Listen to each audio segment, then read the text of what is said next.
Hi, students. You've just finished watching a portion of the beginning of The Legend of Sleepy Hollow. As you've been watching that, hopefully you've been taking notes so that you can try to figure out what some of the themes are from this video or this story.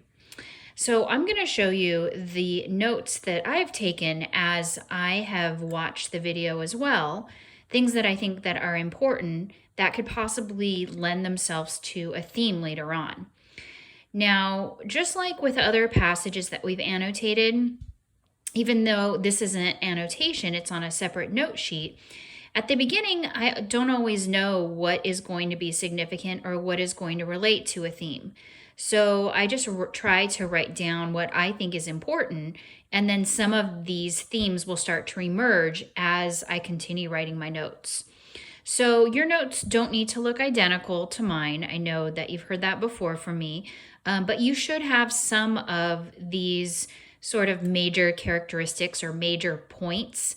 So hopefully your notes look somewhat similar to mine. You'll notice I don't have the objective summary done up here yet because I need to finish watching or reading the story first. And then I also, at this point, don't really have much for possible themes yet because it's the beginning, the exposition. So I've got to wait and see what themes may emerge after I've watched more of the video. So here are some of my notes that I have that I've taken. And again, we've just watched maybe just under the first 7 minutes or so of this story. I have notes on the setting, the exposition. It was in New York City long ago. It was quiet and peaceful. And I put in quotes that it was described as being foreboding, which is sort of foreshadowing for something that's going to be happening.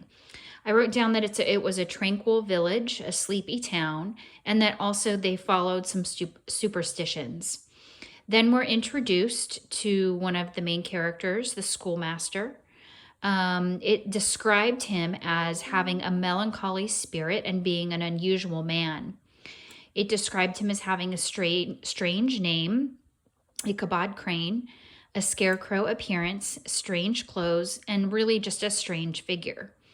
He was conscientious, but he also enjoyed good food and the company of women, and he would swoon over women sometimes. And then we have another character that was introduced to us named Brom Bones. He was characterized as a leader, but also a bully, sort of handsome, and ridicules Ichabod. And so my thought about that is perhaps that since he was teasing Ichabod, that maybe he was jealous of Ichabod. So that's my own sort of thought about Brom Bones. I don't know enough about him yet. And I don't have any possible theme yet, but this is the important stuff that I observed or listened to, or if it's a story, would have read in about the first 7 minutes or so. So I will see you again after the, I guess it's about 9 more minutes. We'll check in and see what else you wrote down that was significant, and then try to see if we've been able to come up with any possible themes. So I'll see you in a few.